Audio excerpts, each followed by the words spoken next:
ನಮಸ್ತೆ ಎಲ್ಲರಿಗೂ, welcome back to my channel. ಇವತ್ತು ತುಂಬಾನೇ ಕ್ವಿಕ್ಕಾಗಿ ಕುಕ್ಕರಲ್ಲಿ ದಾಲ್ ಪಾಲಕ್ ಮಾಡೋದು ಹೇಗೆ ಅಂತ ನೋಡೋಣ. ತುಂಬಾನೇ ಸುಲಭ, ಹಾಗೆ ತುಂಬಾನೇ ಟೇಸ್ಟಿಯಾಗಿರುತ್ತೆ. ಅನ್ನದ ಜೊತೆಗೆ ತುಂಬಾನೇ ಚೆನ್ನಾಗಿರುತ್ತೆ. ತಡ ಮಾಡದೆ ರೆಸಿಪಿ ಸ್ಟಾರ್ಟ್ ಮಾಡೋಣ. ಮೊದಲಿಗೆ ಕುಕ್ಕರ್ಗೆ 3/4 ಕಪ್ ಆಗುವಷ್ಟು ತೊಗರಿಬೇಳೆ, ಹಾಗೆ 2 ಹಸಿಮೆಣಸಿನಕಾಯಿನ ಕಟ್ ಮಾಡಿ ಹಾಕಿದ್ದೀನಿ. 1/4 ಕಪ್ ಆಗುವಷ್ಟು ಟೊಮೆಟೊ, ಹಾಗೆ 1 ಈರುಳ್ಳಿನ ಚಿಕ್ಕ ಚಿಕ್ಕದಾಗಿ ಕಟ್ ಮಾಡಿ ಹಾಕಿದ್ದೀನಿ. ಇದರ ಜೊತೆಗೆ 2 ಕಪ್ ಆಗುವಷ್ಟು ಕ್ಲೀನ್ ಮಾಡಿರುವಂತಹ ಪಾಲಕನ ಕಟ್ ಮಾಡಿ ಸೇರಿಸ್ಕೊಂಡಿದ್ದೀನಿ. 3 ಕಪ್ ಆಗುವಷ್ಟು ನೀರನ್ನು ಸೇರಿಸ್ಕೊಂಡಿದ್ದೀನಿ. ನೀವು ಬೇಳೆನ ನೆನೆಸಿ ಸಹ ಯೂಸ್ ಮಾಡ್ಬೋದು, ಇಲ್ಲ ಅಂತ ಹೇಳಿದ್ರೆ ಹಾಗೇನೂ ಯೂಸ್ ಮಾಡ್ಬೋದು. ಇವಾಗ ಸ್ವಲ್ಪ ಉಪ್ಪು, ಹಾಗೆ ಸ್ವಲ್ಪ ಅರಿಶಿಣ, ಸ್ವಲ್ಪ ಕರಿಬೇವಿನ ಎಲೆಗಳನ್ನು ಹಾಕೊಂಡಿದ್ದೀನಿ. ಹಾಗೆ 2 ಟೇಬಲ್ ಸ್ಪೂನ್ ಆಗುವಷ್ಟು ಅಡಿಗೆ ಎಣ್ಣೆ ಹಾಕೊಂಡು ಲಿಡ್ ಕ್ಲೋಸ್ ಮಾಡಿ 5 ವಿಜಿಲ್ ಆಗೋ ತನಕ ಇದನ್ನು ಬೇಯಿಸ್ಕೋಬೇಕು. ಕುಕ್ಕರ್ ಸ್ವಲ್ಪ ತಣ್ಣಗಾದ ನಂತರ ಓಪನ್ ಮಾಡಿದ್ದೀನಿ. ಇದನ್ನ ಒಂದ್ಸಾರಿ ಕ್ಲೀನಾಗಿ ಮಿಕ್ಸ್ ಮಾಡ್ಕೋಬೇಕು. ನೋಡಿ ಎಷ್ಟು ಚೆನ್ನಾಗಿ ಬೇಳೆ ಎಲ್ಲ ಕರಗಿ ಬೆಂದಿದೆ ಅಂತ ಹೇಳಿ.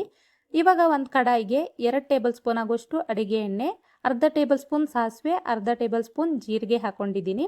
ಹಾಗೆ 1 ಒಣಮೆಣಸಿನಕಾಯಿನ ಕಟ್ ಮಾಡಿ ಹಾಕಿದ್ದೀನಿ. ಸ್ವಲ್ಪ ಕರಿಬೇವಿನ ಎಲೆ, ತುರಿದಿರುವಂತಹ ಶುಂಠಿ, ಹಾಗೆ ಜಜ್ಜಿರುವಂತಹ ಬೆಳ್ಳುಳ್ಳಿ ಹಾಕಿದ್ದೀನಿ. 1/4 ಟೇಬಲ್ ಸ್ಪೂನ್ ಆಗುವಷ್ಟು ಇಂಗನ್ನ ಹಾಕೊಂಡು ಚೆನ್ನಾಗಿ ಫ್ರೈ ಮಾಡ್ಕೊಳ್ತಾ ಇದ್ದೀನಿ.